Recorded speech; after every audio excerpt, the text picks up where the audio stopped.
सॉलैंड 5 the rebirth of टांगसन के इस episode की शुरुआत में हम देखते हैं कि टांगसन ने अब भी एग्जिट के ऊपर अपनी नजर बनाए रखी होती है और वहाँ पे चल रही खतरनाक विनाशक बैटल के ऊपर टांगसन की भी नजर होती है और टांगसन मन में कहता है कि यहाँ पे तो पूरा सिस्टम ही गड़बड़ाया हुआ है क्योंकि 80% जो कंटेस्टेंट्स है वो वहाँ पे अब भी जिंदा है और वहाँ पे जो बैटल चल रही है वो वाकई में काफी ज्यादा इंटेंस चल रही है क्योंकि वहाँ पे हर एक कंटेस्टेंट की जो स्ट्रेंथ है वो 9th रैंक की या फिर उससे ऊपर की ही स्ट्रेंथ है और कम से कम 10 लोग आराम से लाइगर स्वॉर्ड सेंट के लेवल के होंगे। इसलिए अभी के लिए वहाँ पे जाना काफी ज्यादा खतरनाक साबित हो सकता है और टांगसन बात की गंभीरता को समझते हुए तुरंत ही आलती पालती मार के बैठ जाता है और कहता है कि हम लोग अभी वहाँ पे नहीं जाएंगे बल्कि यहीं पे बैठ के आराम करेंगे। और टांगसन की इस बात को सुन के ये चारों ही हैरान होते हैं और इन्हें कुछ भी समझ में नहीं आता है कि आखिर क्यों टांगसन ने ऐसा कहा है, जबकि टांगसन मन में कहता है कि इस दलदल के अंदर घुसने की बजाय चलो बस माउंटेन के टॉप पे ही बैठ के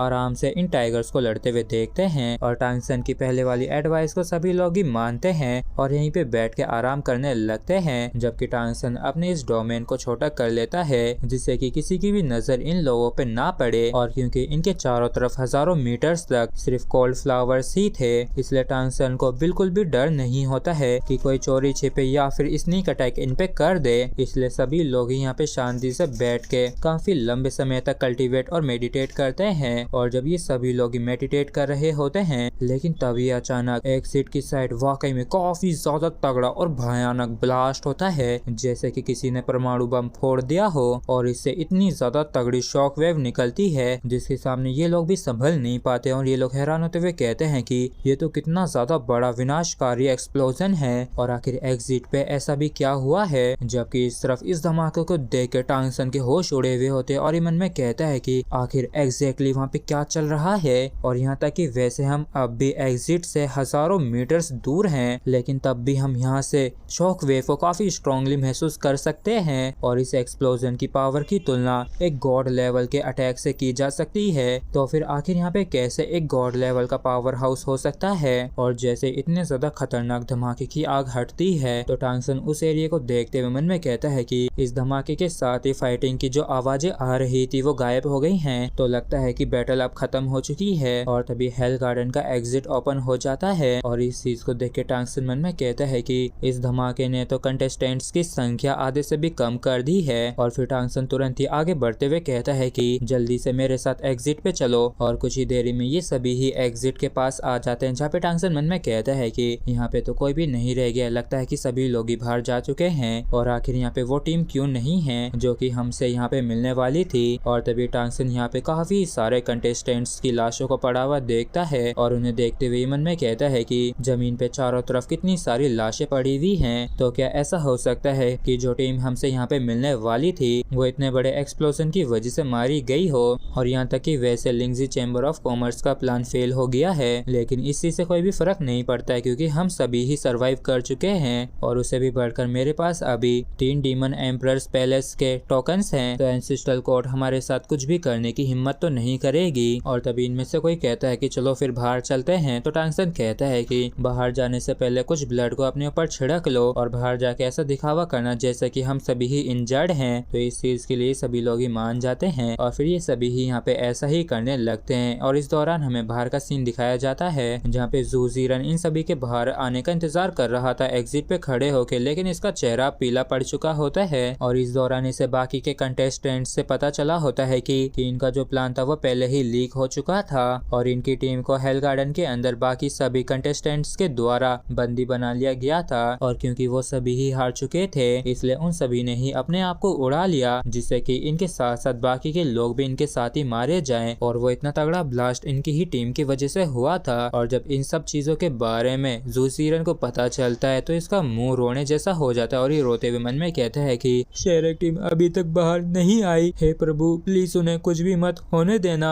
क्योंकि सुपीरियर्स के लिए ये कोऑपरेशन काफी ज्यादा महत्व रखता है। इसलिए अगर सूरा को कुछ भी हो जाता है तो मैं तो कहीं का नहीं रहूंगा। लेकिन तभी अचानक से हम यहाँ पे एक अजीबोगरीब प्राणी को देखते हैं जो कहता है कि आप तो मिस्टर जू हो ना, आखिर आप इतने ज्यादा चिंतित क्यों दिख रहे हैं। और इस प्राणी को देख के जू जीरन का दिमाग खराब हो जाता है और मन में कहता है कि ये तो फैबियन है जो कि Tian Tong chamber of commerce का प्रेसिडेंट भी है और ये लोग तो हमारे कॉमर्स चैम्बर के जानी दुश्मन है और ये यहाँ पे पक्का मेरा मजाक उड़ाने के लिए ही आया होगा। और तभी ये फैबियन कहता है कि मैंने सुना है कि तुमने जिस टीम के ऊपर काफी ज्यादा पैसा लगाया था उन्होंने तो हेल गार्डन के अंदर अपने आप को ही उड़ा लिया। तो जू जीरन कहता है कि मुझे अकेला छोड़ दो। तो ये फैबियन कहता है कि मैं यहाँ पे तुम्हें आराम देने के लिए आया हूँ और इस बार जो हमारा बिजनेस है। जबकि इस तरफ इसकी बातों को सुन के जू जीरन को काफी ज्यादा गुस्सा आ रहा होता है। लेकिन तभी हम एग्जिट से टांगसन की टीम को बाहर आते हुए देखते हैं जहाँ पे ये सभी लोग ही सही सलामत होते हैं। और जब जू जीरन इन सभी को ही सही सलामत देखता है तो ये काफी ज्यादा खुश हो जाता है और ये कहता है कि ये तो काफी बढ़िया बात है जो तुम सभी ही ठीक हो। और फिर ये तुरंत इस टीम की तरफ बढ़ते हुए खुश होते हुए कहता है कि ब्रदर सूरा आखिरकार तुम बाहर आ ही गए। तो टांगसन कहता है कि मिस्टर जू हमें माफ कर दीजिए जो हम लेट हो गए। जबकि जू जीरन टांगसन से लिपट के खुशी के मारे रोने ही लगता है और ये कहता है कि ब्रदर सूरा